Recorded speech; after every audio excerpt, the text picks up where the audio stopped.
Salut Romain et bienvenue pour cette grande première avec nous sur 11e art. Merci de nous faire l'honneur, que dis-je même le privilège d'être avec nous. Oh, On voulait parler avec toi de pays qui sont plutôt inconnus footballistiquement par beaucoup d'entre nous, mais qui sont à la Coupe du Monde aujourd'hui. Et puis comme tu es un petit peu un globe-trotteur du foot, finalement, à part la Grande-Bretagne qui est dans ton cœur, tu t'intéresses peu au foot européen, mais tu as quand même pas mal, tu suis quand même énormément certains championnats que d'autres ne connaissent pas. Et d'ailleurs, on t'a invité aujourd'hui, notamment parce que tu as écrit un bouquin là, l'an passé. L'an passé ou il y a 2 ans? Je dis peut-être une il y a 2 ans, bêtise. il y a 2 ans maintenant, Il il y y a a 2 deux ans. ans, ouais. Qui s'appelle The Beautiful Game, qui est un bouquin absolument super qui lie un petit peu histoire et géopolitique. Justement, je voulais te poser une première question par rapport à ce bouquin. Qu'a été la jeunesse de ce bouquin? Est-ce que c'est l'inspiration de plusieurs voyages ou il y avait une vraie envie Vraiment? derrière? Non, c'est l'amour. C'est l'amour L'amour? pour. Oui, non, c'est l'amour pour le sport, l'amour pour les histoires humaines, l'amour pour le voyage aussi, la curiosité. Puis j'aime les histoires dont personne ne parle. Donc Ouais. c'était un mix. Et puis ça a été très inspiré par un livre de James Montag, 31 Nil. C'était un peu sur la route des qualifications à la Coupe du Monde où il a été avec un peu les underdogs, tu vois, les pires un peu nations au monde. J'ai une tendresse pathologique pour un peu les magnifiques perdants, et notamment les pires nations au monde. Donc je trouvais que c'était bien. J'ai voulu faire un... Alors c'est un ovni, hein, le livre, mais il y a tellement d'entretiens, et je pense, d'histoire humaine que n'importe quelle personne peut le lire et je pense va être un peu émerveillé quelque part entre les Pakistanais, un des plus grands pays du monde, qui perdent tous leurs matchs, qui n'ont jamais gagné un match Ouais. de Coupe du Monde quand même, avec 200 millions d'habitants, plus la diaspora, et ils trouvent le moyen de même pas pouvoir aligner un arrière-gauche une fois. Je trouve ça magnifique pour 200 millions d'habitants. Ouais, ouais. Non, moi, ça m'a même donné envie de voyager, d'aller voir des pays qu'on connaît pas du tout, comme le Yémen par exemple. Mais bon, on y reviendra un petit Mhm. peu plus tard dans cet entretien. Je voulais commencer par une première question par rapport on va pas mal parler dans cet entretien des pays arabo-musulmans, notamment ceux qui participent à la Coupe du Monde. Mais je voulais parler un petit peu de la culture foot dans ces pays-là. C'est quelque chose que évidemment on connaît pas trop nous de notre point de vue occidental. Qu'est-ce que tu penses justement de la culture foot dans ces pays-là, bon, de manière Mais globale, et après on rentrera un peu dans le détail. c'est de la folie. C'est méconnu, mais on connaît peut-être le derby de Casablanca, niveau marocain, et Zamalek Al Ahly en Égypte. Et quand même, l'Espérance, club africain en Tunisie, et forcément le derby algérois aussi.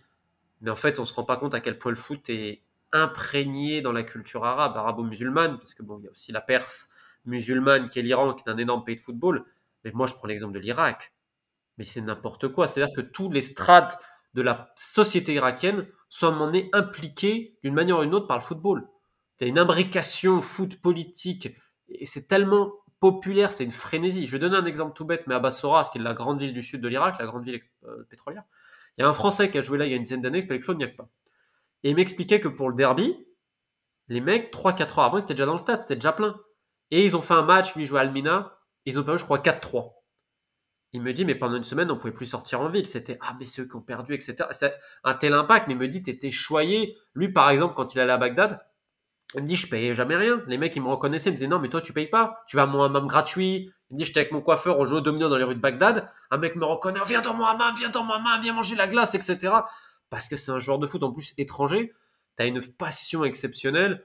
Et pour avoir vu notamment la diaspora irakienne au Bahreïn, ce que ça représente pour eux, notamment la sélection irakienne, et je parle même pas de la victoire, cette incroyable victoire en 2006 en la Coupe d'Asie, dans un pays sans dessus dessous, en pleine guerre civile suite à l'invasion américaine.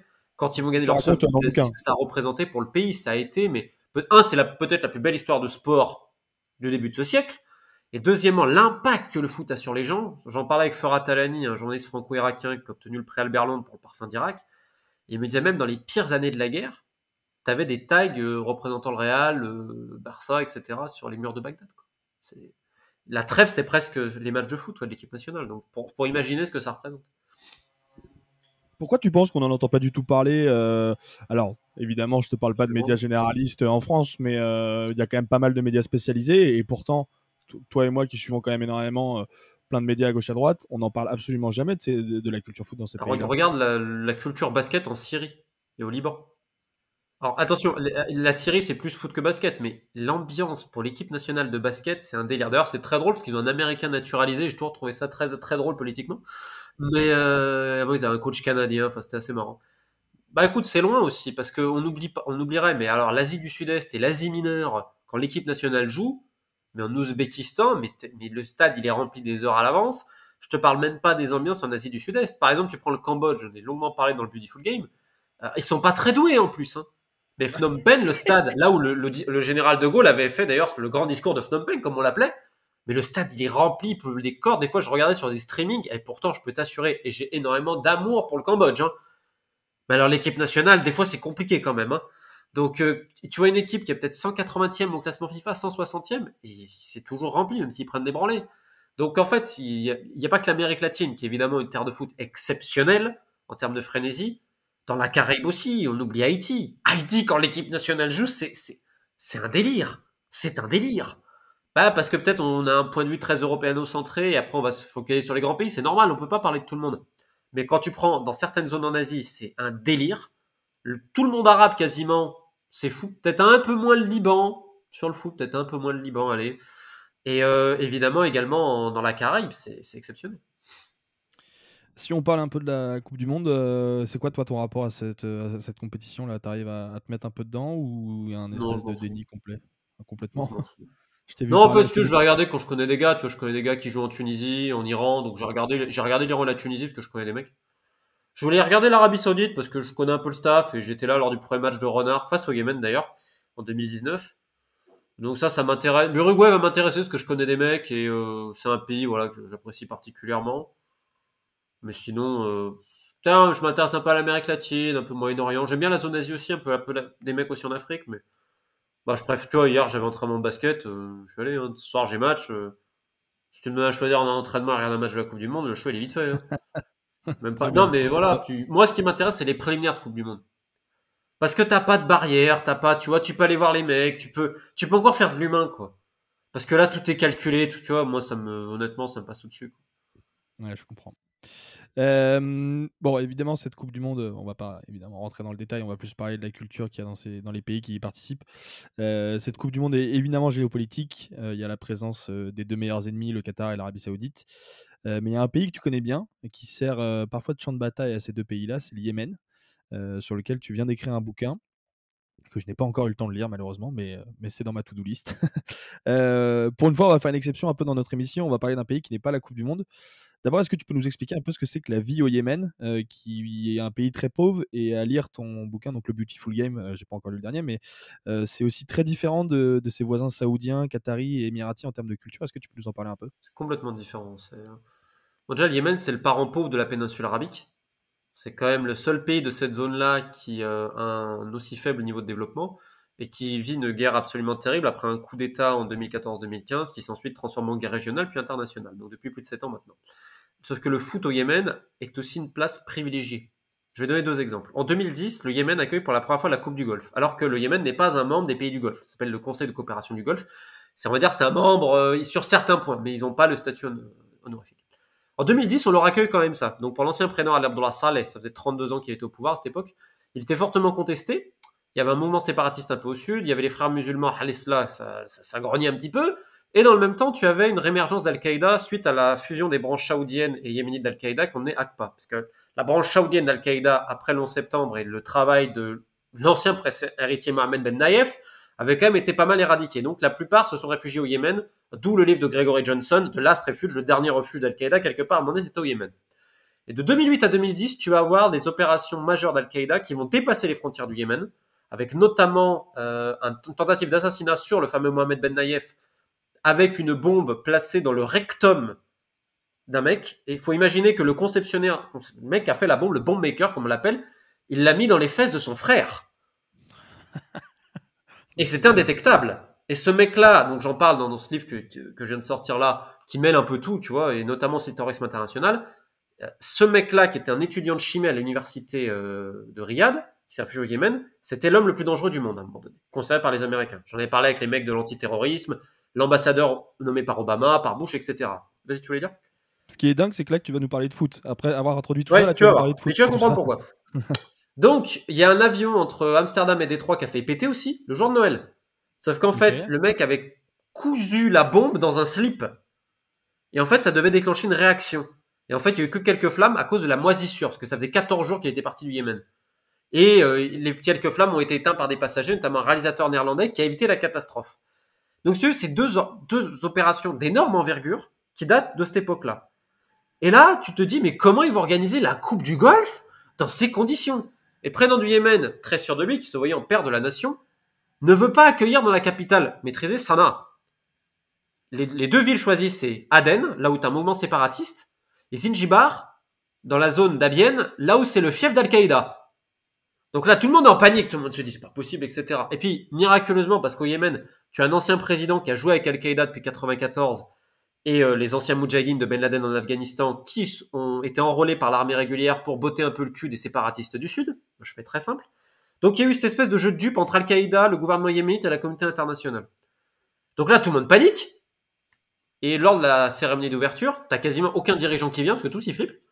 Et au final, la Coupe du Golfe, elle va se passer aucun problème en termes sécuritaires. Les stades pleins, c'était gratuit. Et tout le monde se dit, bah en fait, le mec maîtrise toujours son pays. Et en fait, ça va donner une impression complètement erronée à la communauté internationale, également régionale. Et quelques mois plus tard, tu vas avoir la révolution au Yémen et tout ce qui va s'en suivre. Donc en fait, un tournoi de football a changé la perception d'un pays vis-à-vis de la communauté internationale, vis-à-vis du terrorisme international, également d'un mouvement séparatiste, et surtout, est-ce que le président Saleh contrôlait ou pas encore son pays. Donc si tu veux, on voit l'impact, et ça a été délirant. Et même en 2014, quand ils font la Coupe du Golfe en Arabie Saoudite, avec un entraîneur, il y a plusieurs chapitres dans le livre à ce sujet-là, dans le nouveau donc, en fait, ils ne gagnent pas un match, ils ne mettent pas un but, ils font 2 nuls et une défaite, mais ils sont traités comme des rois. Et c'était quelques mois avant l'internationalisation de la guerre, et t'as le premier ministre de l'époque qui va voir l'entraîneur, Miroslav Soukup, et qui lui dit ton équipe, elle a fait plus dans la réunification des peuples que tous nos gouvernements depuis 20 ans. Ouais. Ça, c'est dingue comme anecdote. Et j'ai vu, il me semble que c'est l'année dernière, j'avais vu que tu avais repartagé aussi, alors je sais plus à l'occasion de quelle compétition c'était, mais les défilés dans les rues d'une. Il me Quand semble que ils c'était gagnent un la tournoi sélection U19, U16, voilà, U16. Mais c'est C'est ça. délirant, c'est-à-dire qu'à un moment donné, la guerre, elle s'est presque arrêtée au Yémen, parce que les jeunes ont gagné un tournoi régional face à l'Arabie Saoudite, si je dis pas de bêtises, et c'était la fête du nord au sud.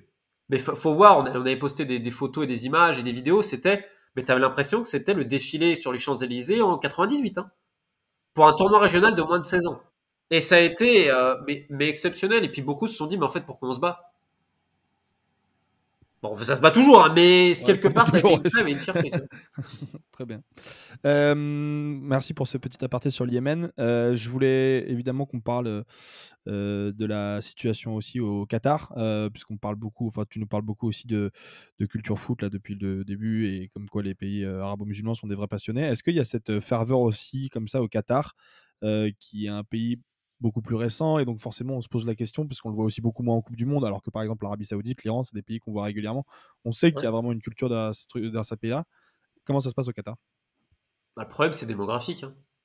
Le problème, c'est que dans un pays de même pas 3 millions d'habitants avec 90% d'immigrés, il te reste pas beaucoup de Qataris déjà. Même si tu remarqueras que les populations immigrées qui sont au Qatar, il y en a beaucoup qui sont plus que fans, en effet, de football. Maintenant, c'est pas comme l'Arabie Saoudite, parce que l'Arabie Saoudite est un vrai pays de football. Il suffit de voir ce que draine un club comme Al Hilal, le champion actuellement de Riyad, où d'ailleurs 9 joueurs sur 11 étaient de Riyad, d'Al Hilal hier contre l'Argentine. C'est un délire. Les Saoudiens niveau foot, c'est un délire. Mais c'est inimaginable. Mais en même temps, c'est 30 millions d'habitants quasiment. Donc en fait, là, il y a une vraie question démographique au Qatar. Il y a une tradition footballistique, notamment des princes, avec qui fondent les clubs, etc. Pour la Coupe du Golfe, ça a toujours été très important pour eux. C'est vraiment un truc de prince. C'est une compétition, c'est une régionale, on va dire, mais elle a énormément d'importance. Donc il y a une petite culture foot, faut pas la nier. Il y a un chercheur français qu'on avait parlé sur Orient 21 et j'ai perdu son nom. Raphaël, et j'ai perdu son nom, et Nabil Nasri, ils en avaient bien parlé. Néanmoins, tu peux pas la comparer, c'est voisins. C'est pour ça que, honnêtement, je trouve que c'est une insulte à la culture, à l'histoire du foot arabo-musulman que la première Coupe du Monde dans un de ces pays-là soit au Qatar. C'est pas respectueux vis-à-vis de tout ce que les pays du Maghreb, l'Égypte et même les Saoudiens ont apporté au football international. Parce qu'on va me dire mais l'Arabie Saoudite, faut voir les clubs, faut voir un derby de Jeddah, faut voir un derby de Riyad, ce que ça génère. Si tu me dis l'Arabie Saoudite, alors oui, ouais, je te parle pas des questions de droits de l'homme et tout ça. Je te parle foot. J'arrête juste sur le foot. On parle que de foot, là, de manière, c'est ça l'idée. Là, tu vois, ok, j'aurais compris. Mais c'est pour ça, moi, ça me fait mal en fait que ce soit au Qatar, juste pour des raisons. Et je te parle pas du reste, parce que pour toutes les compétitions, c'est la même chose. Moi, j'en parle depuis très longtemps. C'est malheureusement des entreprises criminelles, la FIFA, le CIO et tout ça. Donc, si tu veux, c'est ça qui est dommageable, parce qu'il y a une petite culture foot au Qatar, mais elle est incomparable, notamment pour des raisons démographiques et historiques, avec quelques-uns de ses voisins, et surtout avec les autres pays du Maghreb, et du monde Bon, arabe. On l'a vu un peu là sur le match contre l'Argentine, où bon, il y a évidemment cette proximité géographique, mais il y avait un nombre de Saoudiens dans les tribunes qui était assez important. Mais dans le monde entier, ça a été célébré aussi dans le monde arabe. Et en Arabie Saoudite, c'est jour férié aujourd'hui. Le roi, il l'a décidé. Ah ouais. C'est ah mais Ah, c'est c'est incroyable, mais incroyable. c'est incroyable. Tu sais quand ils ont perdu 5-0 face à la Russie en ouverture, où ils ont été tétanisés à la manière du Qatar qui a été tétanisé face à l'Équateur là, lors d'ouverture. Turki Al-Shir qui était à l'époque ministre des Sports, aujourd'hui ministre du Divertissement, propriétaire également d'Almeria et très proche du prince héritier Mohamed Ben Salman. Il leur avait dit mais vous m'avez humilié devant le prince, mais c'est une honte, etc. C'était vécu comme une honte nationale. Et en gros, entre guillemets, les Saoudiens ont dit plus jamais ça. Donc oui, il y a une véritable tradition footballistique en Arabie Saoudite. Mais de toute façon, c'est aussi des raisons démographiques et même sociologiques. Pour une raison conne, c'est qu'en Arabie Saoudite, tu as des pauvres. Tu as des Saoudiens pauvres. Qatar, t'as pas de Qataris pauvres. Et alors on va me dire, c'est quoi le rapport? Sur la pratique, je parle. Parce que pour beaucoup, c'est aussi un moyen d'élévation sociale. Et c'est aussi pour ça, même si là tu as l'équipe du Qatar, où aujourd'hui elle est différente sociologiquement, elle est composée de par des parents, Oui, des notamment parents du immigrés. Soudan, de Tanzanie, du Yémen et autres, qui étaient venus travailler au Qatar, et après les enfants qui sont nés ici, etc. C'est complètement différent en Arabie Saoudite. Et tu as ce rapport au foot qui est délirant de par à la fois la sociologie et la démographie. Ok, c'est super intéressant. Est-ce que tu sais s'il y a des rapports justement entre le pouvoir politique et les clubs en Arabie Oh, Saoudite, par oh exemple? là là. Non? Oh là, il y a Ouais, que ça. c'est Bah, à un pas. moment donné, l'État avait annulé les dettes, il avait remboursé les dettes, etc. Parce que les Saoudiens sont très mauvais payeurs. Alors, c'est pas les seuls, tu me diras, dans la zone. Hein, et si tu remontes en Europe, hein, tu as beaucoup de clubs très mauvais payeurs hein, également. Mais eux, ils avaient beaucoup de dettes. Oui, bah, il y a toujours les présidents d'honneur, son excellence, etc. Puis il faut toujours rappeler. En fait, ce qui est exceptionnel avec l'Arabie Saoudite, c'est que c'est un show. C'est-à-dire qu'ils te font toujours des communiqués exceptionnels à la gloire. Comment ils disent? Du gardien des saints lieux de l'islam, des saintes mosquées. Je me rappelle pas de la formule exacte. Mais en gros, c'est toujours Your Highness, Your machin. Et en fait, quand il y a des donations de princes, souvent de la famille royale, et bah, tu fais des shows pour eux, tu les remercies, on fait gagner des voitures de luxe à la mi-temps. Enfin, c'est tout un show, le foot saoudien. On fait des concerts, enfin, et évidemment, c'est très imbriqué par des princes, etc., qui font des donations et qui ensuite on glorifie, dont on chante les louanges, tu vois. Et c'est Ouais, ouais, c'est très politisé. Ouais. très bien. J'ai une autre question qui lie un petit peu l'Arabie Saoudite et le Qatar. Lundi dernier, il y a l'un des ambassadeurs qatariens de la Coupe du Monde qui se dit avoir été fier qu'il y ait un supporter américain qui a été arrêté à cause d'un drapeau multicolore. Et il a demandé lui-même à l'Europe de cesser de juger les autres cultures et d'essayer d'occidentaliser des pays qui ont des cultures différentes. C'est quoi ton rapport par rapport à cette question-là? Bon, il y a deux choses, moi, que je vois, c'est. Je pense qu'on devrait arrêter de s'occuper des fesses des gens et de la vie privée des gens. Par contre, ils sont consentants, je vois pas le problème, chacun fait ce qu'il veut pour moi. Je pense que si on arrêterait de s'occuper des autres, ça ira bien. Et si on arrêterait de politiser aussi les choses, ça ira mieux aussi. Parce que je trouve que ça a un effet plus négatif qu'autre chose. Parce que je suis désolé, c'est une réalité. Tu as, une, tu as un lobby, on va être très clair dans le milieu du sport, pour les droits LGBT, c'est comme ça qu'on dit. Euh, je dis pas que c'est pas important, mais il y a une politisation qui m'emmerde, moi, derrière. Moi, je te le redis. Moi, mon avis, c'est juger quelqu'un pour son orientation sexuelle me paraît d'une stupidité sans nom. Comme juger quelqu'un pour son origine. Mais vraiment, j'ai des trucs que j'arrive pas à comprendre. Chacun fait ce qu'il veut. Par contre, qu'on essaye de le politiser comme c'est fait là, ouais, ça m'ennuie. Parce que, en fait, c'est pas que les gens disent on est contre ça. Ça, je comprends, tu vois. C'est derrière ce qu'il y a et pourquoi c'est fait. Moi, je vais te dire un Tu veux truc dire qui qu'il y a, m'emmerde, tu veux dire qu'il y a vraiment. une forme d'hypocrisie? Mais énormément. Mais non, et d'ailleurs, dans ces pays-là, attends, excuse-moi, on va être très honnête. T'as plein de gens qui ont des relations homosexuelles en privé. Ouais. Et après, en public, ils vont dire. Donc, tu vois, c'est pareil, les mecs là, excuse-moi, je vais être un peu vulgaire, mais c'est une réalité. J'habite pas loin de Marbella, donc je peux en témoigner, tu vois, quand même.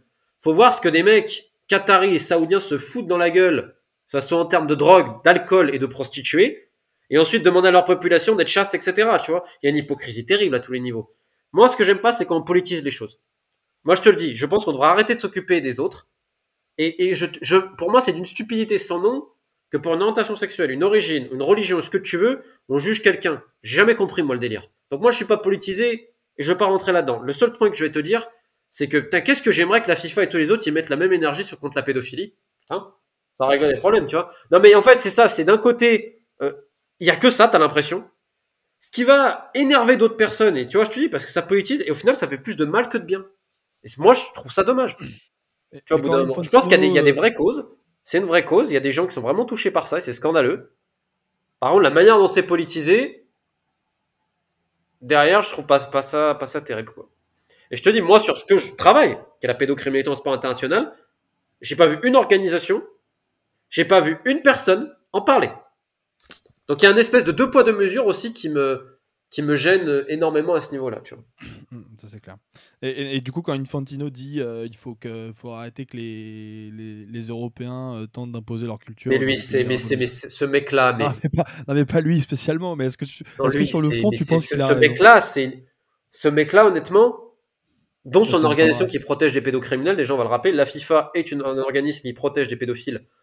Et pour preuve, ils sont très fiers d'avoir invité Pierre-Alain Mougengi, président de la fédération gabonaise, qui soutient à mort, après 6 mois de prison pour avoir couvert un réseau pédophile et dont le procès va bientôt être à Libreville. Il l'invite directement. Mais tu imagines le crash accès pour toutes les victimes? Tu imagines ce que c'est? Alors qu'à la FIFA, ils le savent que le mec a couvert. Et ils sont fiers de ça. Donc, toutes les conneries d'Infantino, parce qu'en fait, il y a des tensions entre le Qatar et la FIFA, parce que le Qatar reproche à la FIFA de ne pas les avoir assez défendus publiquement, bah là, Infantino, il a justifié son rôle. Hein. Après, tu vas jouer sur les classiques, oui, l'esclavagisme, etc. Bien sûr. Bien sûr que c'est une honte. Maintenant, c'est quoi le rapport avec la Coupe du Monde? C'est quoi le rapport avec le foot? Mais alors, si tu veux être taquin, parce que bon, on Mais va il être aime un pas peu le foot, taquin, hein. C'est pas ça qui euh, l'intéresse, le foot. j'ai presque envie de dire que dans la péninsule arabique, quand même, historiquement, t'as quand même eu aussi de l'esclavage, hein, faut pas non plus prendre les gens pour des cons. Et ce qu'a fait l'Europe, et donc, enfin, toi et moi, on t'es pas nés.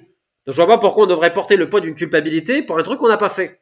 De la même manière. Ce qui s'est passé était une honte, notamment pour travailler sur Haïti. Ce que l'État français a fait à Haïti est une honte qui continue de gangréner et qui continue de pourrir l'économie haïtienne jusqu'à aujourd'hui, vu les réparations qu'on a demandées, alors que les Haïtiens ont obtenu brillamment leur indépendance par Toussaint Louverture, de Saline et les autres. Et ça a été une immondice sans nom qui devrait être réparée, on est totalement d'accord. Néanmoins, c'est quoi le rapport avec la Coupe du Monde? Quel est le rapport entre ça? C'est qu'en fait, on justifie parce que tu fais un discours et ça va plaire à une partie de la population qui va dire oui, il a raison, etc. Au final, c'est grotesque. Parce que de la même manière, je peux te dire, 2003, l'invasion américaine de l'Irak. Je peux te parler du Vietnam. En fait, on va s'arrêter. On parle de foot ou pas? Et c'est le premier mec qui va te dire qu'il faut pas politiser le football. Donc prenez-nous pour des cons, voilà. Mais son discours, voilà, il a vraiment été fait dans un but pour calmer le Qatar à ce niveau. Après, quand il dit je me sens gay, je me sens africain, il se sent tout. Ce qui est quand même exceptionnel en plus, et je terminerai là-dessus, c'est que la FIFA a une politique néocoloniale, notamment en Afrique, où Gianni Infantino se fait dérouler le tapis rouge et parfois il a des cartels à son effigie dans des pays les plus pauvres du monde, comme à Bangui, en Centrafrique. Et ils imposent, selon leur idée, leur agenda politique, des hommes à eux, qu'importe les crimes encourus. C'est ce qu'on appelle du néocolonialisme. Donc je trouve ça assez fort le café qu'un mec se prononce, et il a raison de le faire, contre ces heures très sombres de l'histoire et ces siècles très sombres, mais pour eux-mêmes faire la même politique vis-à-vis du foot en Afrique. Je trouve ça très, très culotté quand même. Je suis d'accord avec toi, évidemment. On va revenir un petit peu, évidemment, sur les questions un peu plus foot. Tu disais tout à l'heure que tu connaissais un petit peu des gens dans le staff de Hervé Renard. Comment tu juges ses débuts, toi? Et est-ce qu'ils sont satisfaits eux-mêmes en interne? Je ne sais pas si tu as eu des contacts avec. Là, je l'aurais pas écrit, mais en fait, si tu veux, j'étais lors du premier match d'Hervé. C'était Yémen-Arabie Saoudite au Bahreïn. Son premier match officiel en 2019. Ils font 2-2. Et le matin du match, on a pris un verre ensemble à son hôtel. On a fait un petit entretien, etc. Écoute, déjà, il faut comprendre qu'à l'époque, les Saoudiens, ils auraient pu nommer n'importe qui. Parce que c'est pas un problème d'argent. T'as plein de gens qui auraient voulu coacher l'Arabie Saoudite, qui en plus a des chances de faire Coupe du Monde, Coupe d'Asie. Tu vois, c'est. Et les premiers mois sont très compliqués parce que il fait 2-2 face au Yémen, ce qui est déjà pas vu très très bien, tu vois, même si bon, ils ont raté les occasions, mais c'était assez fébrile derrière les Saoudiens ce jour-là. Ils changent pas mal de choses. Ils gagnent contre Singapour, ensuite ils font nul en Palestine en étant catastrophique. La Palestine aurait dû gagner. Ils vont en Ouzbékistan dans un traquenard. T'as de la neige, enfin c'est un match, mais alors vraiment, puis alors une ambiance délirante. Ils perdent 2-1, et dans les 10 dernières minutes, ils vont marquer 2 buts et gagner. Et là, il y avait une énorme pression sur lui. S'il paumait, attention, il aurait peut-être pas pu se faire virer, mais il y avait beaucoup de doutes à l'époque. Parce qu'il lui demande plusieurs choses. Déjà, c'est le renouvellement d'une génération. D'ailleurs, on le voit dans cette Coupe du Monde-là, t'as que très peu de trentenaires. Il a essayé énormément de jeunes avant, etc. Et c'est aussi de jouer de manière moins stéréotypée qu'avec l'ancien sélectionneur Pizzi. Donc c'était pas forcément évident, il y a des nouvelles méthodes et tout. Si les joueurs n'y croyaient pas, ils l'auraient lâché en Ouzbékistan, ça aurait été fini. Ok. Clairement. Donc, et Tu petit à penses qu'il a petit. réussi à fédérer ce groupe? Ah oui. Ah ben clairement. Parce que je te dis, le début, il est super dur, et en Arabie Saoudite, il y en a plein qui voulaient sa tête. Hein. Et là, en fait, passe ces 10 dernières minutes en Ouzbékistan, qui le sauve complètement. Même si lui était quand même confiant, il a la confiance de sa fédération, mais au niveau populaire, il y a des gens qui disaient, mais en qualification, on domine tout, et là, on a du mal. Et puis après, la machine s'est mise en route. Ils ont été très bons en phase de qualification, la phase importante. Il a vraiment solidifié défensivement. Ils ont testé plein de jeunes. Ils sont servis aussi des compétitions régionales pour mettre des jeunes. Il y a un projet de fond qui est entamé. Ça fait 3 ans qu'il est là. L'équipe aujourd'hui, elle est, je dirais, beaucoup plus intelligente dans sa manière, dans son adaptabilité tactique. Et le véritable point fort qu'il a eu, c'est la maîtrise des émotions. Parce qu'on en revient. L'Arabie Saoudite en 2018, ils perdent que 1-0 face à l'Uruguay et ils gagnent l'Égypte 2-1. Mais les gens vont retenir le match d'ouverture où ils se font exploser par la Russie 5-0. Quand tu vois le match face à l'Argentine au bout de 10 minutes où ils prennent un péno, combien ont pensé, oh là là, temps faible. Et tu regardes maintenant l'Arabie Saoudite a su gérer ces temps faibles. Ils n'ont pas marqué le but, hein, si tu regardes le match. Les 30 dernières minutes, oui, parce que l'Argentine domine logiquement. Mais si tu regardes, leur approche, elle n'était pas super défensive non plus. Bien sûr, l'Argentine avait plus la balle, mais c'était pas 80-20. Je crois qu'à la mi-temps, ils ont 40% de possession, l'Arabie Saoudite. Et ils ont tenté des incursions. Ils mettent 2 jolis buts. Honnêtement, c'est pas immérité que l'Arabie Saoudite s'impose hier. C'est pas un hold-up, 20 tirs à 1. Enfin, tu vois ce que je veux dire? Non, mais Renard l'a dit qu'il avait essayé de mettre en place ce bloc médian et que c'était ça qu'il avait Il a très bien préparé le match. d'aller contre-attaquer. Et les mecs adhèrent, évidemment. Et puis surtout, je te dis, la gestion des émotions. Et après, bon, c'est aussi la victoire d'Al Hilal. Hein. 9 joueurs titulaires du club champion d'Arabie Saoudite s'appuient beaucoup là-dessus. Quelques joueurs expérimentés, dont l'un des buteurs Al-Dassari, qui est donc l'un des ailiers d'Al Hilal, qui avait déjà marqué la Coupe 2018. Pas mal de jeunes. Et non, très bon mélange, honnêtement. Rien à redire. Honnêtement, je pense que cette performance le fera rester dans les annales du foot arabe et saoudien. Et même de la Coupe du Monde en général. Et je trouve que c'est beau parce que on a tendance à sous-estimer ce qu'il a fait en Afrique. Gagner une CAN avec la Zambie. La Zambie aujourd'hui, ils sont même pas qualifiés pour la CAN. Il la gagne avec la Côte d'Ivoire. Alors pendant tant d'années, ils avaient des super joueurs, ils l'ont pas fait. Au Maroc, il n'a pas réussi à gagner la CAN, mais c'est dur. Par contre, je suis désolé, à la Coupe du Monde 2018, qui aurait mis un copec que le Maroc pouvait rivaliser dans le jeu avec l'Espagne et le Portugal? Moi, je regarde le contenu. Ok, ils ne sont pas passés au premier tour. Ok. Mais est-ce que le Maroc a fait honneur? Oui. Oui. Qui aurait mis un copec sur on va jouer les yeux dans les yeux contre l'Espagne et le Portugal? Pas grand monde. Encore une fois, je pense qu'on est confronté à une espèce de point de vue très occidental où il n'a pas réussi en France plus que ça, même s'il a quand même eu des bons résultats. Et du coup, on l'a catégorisé directement comme un. C'est dur de s'imposer. Tu vois, c'est des contextes très différents. En plus, il s'impose dans un pays d'Afrique anglophone au début, tu vois, ce qu'on a tendance aussi à oublier, sous-estimer. Donc, ça montre son adaptabilité. Et voilà, aujourd'hui, la gestion des émotions des Saoudiens, même des Ivoiriens, souvent, ça leur a fait défaut. On retrouve ça, donc bravo à lui et à son staff, évidemment. Bon, dernier pays que je voulais évoquer avec toi, Romain, c'était évidemment l'Iran, qui arrive à cette Coupe du Monde dans un contexte plus que compliqué, géopolitiquement parlant, je veux dire. Toi, tu y as été en Iran? Non, tu n'y as pas été. Non, mais j'adorerais y aller. En vacances, j'adorerais y aller. C'est un pays qui est magnifique. Ça, c'est une culture millénaire, séculaire. C'est la Perse, faut jamais oublier. Donc, ouais. Puis les Iraniens, c'est quand même un peuple délicieux. On peut penser ce qu'on veut du régime, et je comprends. Mais les gens sont délicieux. Et je parle même pas de la nourriture. Qui est évidemment un des arguments les plus importants, il ne faut pas l'oublier. Qu'est-ce que tu penses justement de cette équipe pendant cette compétition? Est-ce que tu penses que c'est un espèce de bol d'air? On sait que le foot a été hyper important au début des manifestations. Il y avait eu un match, alors je ne sais plus contre qui c'était, mais où les Iraniens avaient déjà manifesté c'est leur compliqué. rapport à... L'équipe, elle est en rédemption parce qu'en fait, ils se sont plus ou moins agenouillés devant le président. Ils ont porté allégeance. Et ils sont appelés les Bicharaf. Je crois que ça veut dire, je me rappelle plus ce que ça veut dire en farsi, plus ou moins les traîtres ou je sais pas quoi. Donc ils sont très mal vus pour beaucoup de gens, notamment de la diaspora qui ont un intérêt, qui voilà, ne sont peut-être contre le régime, etc. Et ce qui se passe, c'est quand même un drame absolu en Iran. Après, c'est dur de parler de l'Iran parce que souvent, quand on a un point de vue iranien, c'est un point de vue de gens qui parlent anglais ou français, une autre langue, parce qu'il y a très peu de gens qui parlent le farsi dans ceux qui couvrent l'Iran. Et c'est souvent des gens exilés ou autres ou qui ont tendance à être contre le régime. C'est parce que tu as aussi encore une ligne dure qui est fortement imprégnée dans la population, faut pas oublier. Et dans la sélection, tu vois ça parce que tu as 2 joueurs notamment qui jouent au pays qui sont encore dans cette ligne-là. Donc t'as pas qu'une Iran politiquement, c'est une connerie de dire ça. Mais ce qui est intéressant, c'est que ces joueurs-là, enfin, visiblement, des dires que j'ai entendus, il n'y a pas de conflit ouvert entre les différents joueurs et les différentes opinions politiques dans l'équipe. Il y en a 2, si. Oui, mais si tu veux, le problème, c'est d'être s'agenouiller dans le président. Ça n'a pas été accepté du tout. Par beaucoup. Donc, ils se font insulter. Donc, le capitaine Assafi a parlé en veille de conférence du premier match, où là, il a eu un discours qui a un peu plu. Ils n'ont pas chanté l'hymne national, ce qui a été très fort, ce qui a été vu Mais moi, j'ai reçu des vidéos, quand l'Angleterre marque, il y en a qui ont célébré. Donc c'est vraiment... Le mec, entre guillemets, qui est plutôt bien vu, c'est Azmoun. Parce qu'Azmoun Ok. y a vraiment été. Et c'est les anciens, comme Ali Daei, qui a été ce très grand buteur, le meilleur buteur de l'Iran, des meilleurs buteurs de l'histoire en sélection. Il n'y a que Cristiano qui l'a dépassé là. Qui lui a été très vocal, a refusé d'aller au Qatar. Et Ali Karimi. D'ailleurs, ça chantait dans les chants lors du match face à l'Angleterre. Ali Karimi, l'ancien meneur de jeu du Bayern, qui a été malheureusement trop blessé, qui était un véritable esthète, qui lui aussi avait été très vocal. Donc voilà, après, encore une fois, j'ai aucun avis politique à ce niveau-là parce que je suis pas du tout expert et c'est très dur de savoir vraiment ce qui se passe en Iran selon les différents courants. Néanmoins, aujourd'hui, tu as plusieurs courants. Tu en as certains qui vont saluer le courage de certains et tu en as d'autres qui vont être très déçus parce que justement, ils se sont agenouillés devant le président vu ce qui se passe et les manifestations qui sont fortement réprimandées. Donc c'est une dualité, on va voir la suite. Maintenant, si tu parles sportivement, Queiroz qui s'est battu pour ses joueurs et qui a eu des paroles aussi assez malheureuses après en conférence de presse quand même à ce niveau-là, mais quelque part aussi j'ai aussi envie de répondre à certains, ils peuvent faire quoi les joueurs? Ça reste des joueurs de foot.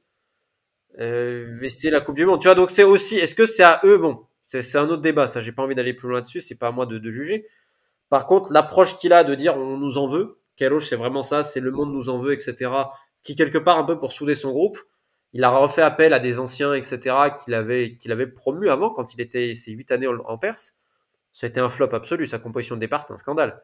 Moi, quand je l'ai vu, j'ai dit, mais attends, mais il va jouer aussi défensif, avec des mecs qui ont pas le niveau derrière. Certes, il a des défenseurs assez faibles, mais c'était une composition négative, et c'est dommage parce qu'à chaque fois que l'Iran a un peu pressé et joué un peu plus, c'était beaucoup plus serein. Dès qu'il devait défendre, c'était une cata. Donc ils sont pris une branlée face à l'Angleterre, méritée, mais ils ont les moyens de faire quelque chose face aux États-Unis, au Pays de Galles. Ok. Bon, bah très bien. Merci beaucoup, Romain, d'avoir pris un petit peu de temps pour répondre à toutes nos questions sur les différents pays du monde arabo-musulman. C'était très enrichissant et évidemment, tu vas nous faire un petit coup de promo avant de conclure complètement sur les différents bouquins que tu as sortis. Alors, il y a le Beautiful Game qui est celui Ouais. pourquoi on te reçoit aujourd'hui, aux éditions Exuvie, qu'on peut trouver un peu partout, je suppose. Oui, on peut le retrouver, il a été réimprimé, etc. Ils peuvent le commander aussi par la Fnac, Amazon ou le site de l'éditeur Exuvie, tout à fait. Très bien. Et le nouveau? Yémen, les guerres des bonnes affaires, Al-Qaïda, Total, ONU, pillage organisé. Alors dedans, tu as aussi beaucoup d'histoires humaines. Les gens diront sur la guerre au Yémen, non, mais en fait, ça dépasse. C'est même c'est une guerre mondiale déjà aujourd'hui. Ça parle vraiment du Moyen-Orient, même des puissances internationales, de la lutte contre le terrorisme au niveau international, des lobbying de plusieurs pays, notamment à Washington ou en France. Pas simplement des ventes d'armes, mais il y a beaucoup d'histoires humaines. C'est comme j'ai tout fait dans mes livres, il y a plus de 100 témoins, plus de 100 entretiens, plus de 100 documents. Des vrais scandales d'État, et notamment une affaire Lafarge bis. Lafarge, pour ceux qui ne savent pas, c'est cette cimenterie française en Syrie qui a donné de l'argent à Daesh. On a un cas similaire au Yémen avec Al-Qaïda, une très grosse entreprise française. Il y a plein d'autres choses sur l'ONU. Et t'as beaucoup de foot aussi au milieu, comment le foot a été utilisé politiquement, comment Al-Qaïda s'est servi du foot pour recruter aussi. Donc c'est un livre à plusieurs entrées qui suit aussi un peu la biographie de l'ancien président Ali Abdullah Saleh. Je pense que ça va surprendre beaucoup de gens. On essaie de mettre de la vie sur la mort et sur des nombres. Souvent, on réduit le Yémen à des statistiques. Il est disponible de partout, donc n'hésitez pas à le commander. Fnac, Amazon, normalement c'est bon aussi, le site de l'éditeur. Et voilà. N'hésitez pas à l'offrir parce que c'est plus de 2 ans de boulot et je pense que ça en vaut la peine pour comprendre un peu le drôle de monde dans lequel on vit. Ouais. Et puis Noël arrive, donc c'est quand même un super cadeau pour l'offrir à des J'espère. amis. Euh, je- J'ai juste une dernière question Vas-y. avant de te lâcher. Qu'est-ce que tu penses du fait que Al-Qaïda ait appelé au boycott de la Coupe du Monde? Ouais, bon, je suis pas étonné. Je suis pas étonné à ce niveau-là. Ils ont toujours été contre certaines compétitions sportives, tu vois, notamment la Coupe du Golfe. Ils avaient aussi appelé au boycott de la Coupe du Golfe au Yémen, tu vois, à l'époque. Bon, après, Al-Qaïda aujourd'hui, c'est un mouvement qui est morcelé. Il y aurait beaucoup à dire. C'est qui a appelé Al-Qaïda au boycott? Parce que j'ai pas checké. On m'a dit, mais J'ai j'ai pas, pas checké quelle faction. Parce je sais qu'aujourd'hui, pas. c'est J'ai pas juste mal vu morcelé. l'info passer. Mais J'ai pas souvent, ils vu. sont un peu contre ça et tout. Et je sais que bon, il y a certains qui craignaient un peu une attaque terroriste.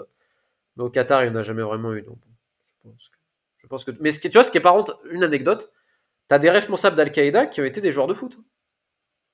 Ouais. Mais Ça même un m'étonne mec pas. comme Ben Laden, dans sa jeunesse, il était fan absolu de foot, tu vois. Pareil pour l'État islamique, un mec comme Zarqawi dans sa jeunesse. Donc, tu vois. Et au Yémen, anecdote, l'un des plus grands chefs d'Al-Qaïda au Yémen était promis à une carrière professionnelle quand il était jeune.